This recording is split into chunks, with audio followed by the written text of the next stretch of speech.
Halo semua, saya Chris dan selamat datang kembali di channel NTC Graphic. Channel NTC Graphic adalah channel yang membahas tentang art, desain, lalu industri kreatif dan juga gadget-gadget yang berhubungan dengan hal-hal tersebut. Nah, di video kali ini saya mau membahas sesuatu yang mungkin agak melebar dari tema-tema tersebut, dan juga saya mau ngecek ini kualitas perekaman dari kamera Lumix ini sendiri, karena baru beli kemarin juga dan baru di unboxing. Video unboxingnya ada di video sebelum ini harusnya. Nah, di video kali ini saya mau sharing tentang fresh graduates. Nah, kebetulan kan, atau lulusan yang baru ya, atau orang-orang yang baru lulus lah. Kebetulan saya baru lulus, walaupun secara ofisial belum, karena saya belum di wisuda dan juga yudisium, masih proses yudisium ini, jadi belum sepenuhnya bisa dikatakan lulus. Tapi alhamdulillah saya sudah bekerja di sebuah startup luar, yaitu ada namanya Knitwise. Itu startup luar negeri yang bergerak di bidang fashion. Kebetulan saya sudah bekerja di sana selama 4 bulan, jadi waktu itu saya masuk sebelum seminggu atau 2 minggu sebelum sidang skripsi. Nah, tetapi ketika saya sudah lulus, unofficial lulus, lalu saya gabung di beberapa grup pencari kerja sesama fresh graduates gitu. Banyak teman-teman yang struggle tentang sudah lama lulus tapi belum juga diterima di pekerjaan yang mereka impikan gitu. Nah, saya di sini mau sharing apa saja yang bisa kita lakukan setelah lulus tetapi kita masih belum dapat kerja. Nah, di sini saya mau sharing sesuai pengalaman pribadi saya. Kebetulan saya unofficial lulus, tetapi saya sudah bekerja sebelum lulus tersebut. Nah, berarti kan intinya saya tidak menggunakan pengalaman kuliah saya untuk dapat pekerjaan itu. Nah, apa saja yang bisa kita lakukan setelah lulus lalu belum juga mendapat pekerjaan? Yang pertama, mungkin teman-teman bisa mulai untuk membangun portofolio sesuai skill teman-teman. Kalau teman-teman memang belum memiliki skill tertentu, itu ada baiknya kalian semua atau kita semua mulai mendalami skill-skill yang memang kita interest di dalamnya. Misalkan kalau saya pribadi kan memang bekerja di bidang desain. Saya ilustrator, full-time ilustrator, dan juga side jobs-nya itu di desain grafis gitu. Nah, teman-teman mungkin bisa mulai mendalami, lalu membuat portofolio, lalu dipost di beberapa sosial media maupun blog pribadi begitu. Misalkan teman-teman memiliki skill desain gitu, misalkan memiliki skill tentang desain seperti saya gitu, tetapi setelah lulus teman-teman belum bisa atau belum mendapat kesempatan untuk bekerja di sebuah korporasi sebagai graphic designer. Nah, teman-teman bisa memulai membuat portofolio lalu dipost di beberapa sosial media, dan juga ada LinkedIn. Harusnya teman-teman sudah mengenal tentang LinkedIn. Nah, itu teman-teman bisa memposting progres maupun portofolio teman-teman di LinkedIn. Nah, dari situ nanti opportunity pekerjaan itu akan datang ketika memang portofolio kita sudah bagus. Misalkan, atau kalau teman-teman itu interestnya di bidang penulisan, teman-teman bisa mulai untuk menulis atau membuat tulisan melalui blog ataupun sosial media juga secara aktif. Nah, itu nanti bisa kita jadikan bekal untuk mendapatkan opportunity pekerjaan. Kemudian misalkan teman semua memiliki interest di bidang copywriting gitu, ataupun SEO analis gitu, tetapi setelah lulus belum bisa masuk di korporat yang memang teman-teman impikan. Nah, kalian semua bisa mulai membuat website sendiri, lalu create konten sendiri berupa tulisan, lalu analitiknya, rangkuman analitiknya yang memang teman-teman dapatkan dari hasil menulis itu, teman-teman post journey-nya di sosial media maupun di LinkedIn. Nah, itu nanti akan memperluas atau memperbesar kemungkinan teman-teman akan direkrut oleh recruiter dari perusahaan maupun dari korporasi gitu, atau startup, mungkin baik dari dalam maupun luar negeri, untuk menggunakan tenaga atau merekrut teman-teman gitu.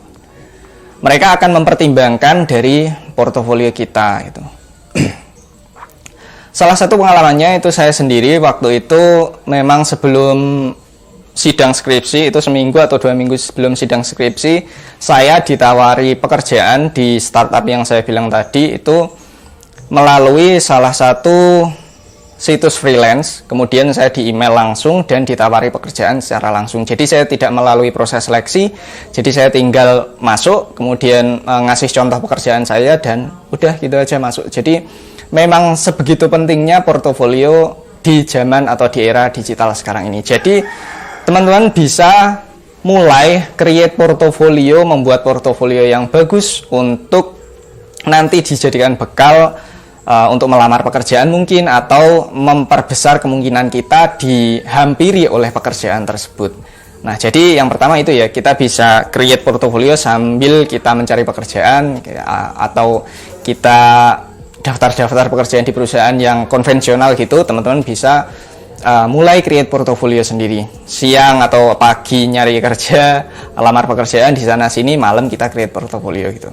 Lalu yang kedua itu ada, kita bisa mulai bekerja secara freelance. Jadi kalaupun ternyata kita masih lama gitu belum mendapat pekerjaan setelah lulus, karena memang banyak ya, saya kemarin baca-baca di beberapa grup yang membahas tentang fresh graduate, itu banyak teman-teman yang sudah daftar di ratusan perusahaan gitu, ratusan lamaran maksudnya, itu tidak ada satupun yang diterima. Nah itu kan sayang ya waktunya kalau kita cuma pakai buat daftar kerja doang, dan ya udah gitu aja, kita daftar kerja, kalau nggak dapet ya udah kita nyari lagi. Nah itu daripada kita habiskan waktu untuk itu, ya, ada ayam berkokok.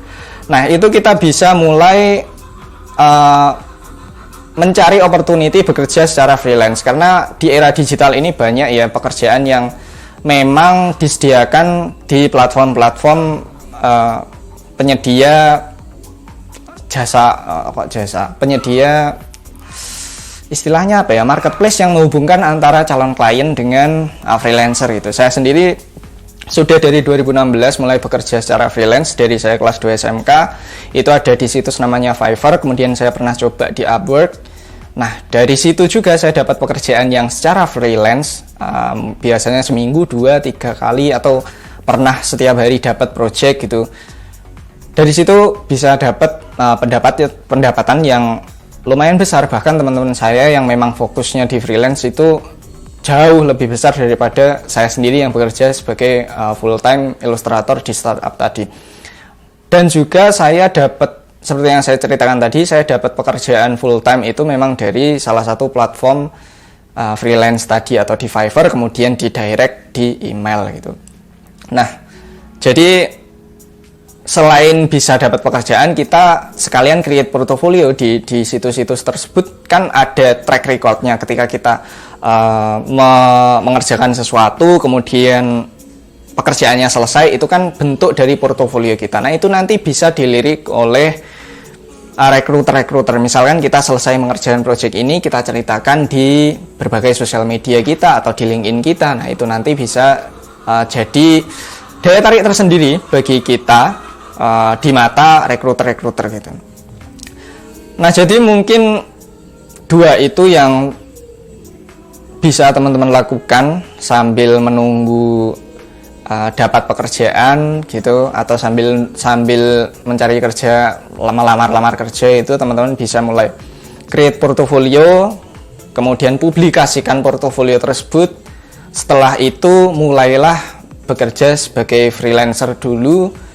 Kalau teman-teman ternyata nyamannya di freelance dan nggak mau kerja di korporat, ya nggak masalah, lanjutkan freelance-nya. Kalau mungkin teman-teman tetap mau bekerja di korporat, pengalaman freelance itu nanti akan jadi poin plus teman-teman bekerja di korporasi. Nah itu tadi mungkin beberapa pengalaman yang bisa saya sampaikan. Saya sambil sambil ngetes kamera Lumix saya, semoga fokusnya nggak lari-lari karena mata saya juga nggak fokus ini tadi ngelihat lensa. Semoga teman-teman semua yang mungkin masih memperjuangkan pekerjaan pertama segera mendapat pekerjaan, diberi kemudahan, dan juga kita semua diberi kesehatan. Terima kasih sudah menonton video ini. Mohon maaf bila berputar-putar penjelasan saya. Kalau teman-teman ada pertanyaan mungkin atau request konten apa, silahkan tulis di kolom komentar. Dan jangan lupa subscribe lalu nyalakan lonceng. Terima kasih dan sampai jumpa di konten selanjutnya.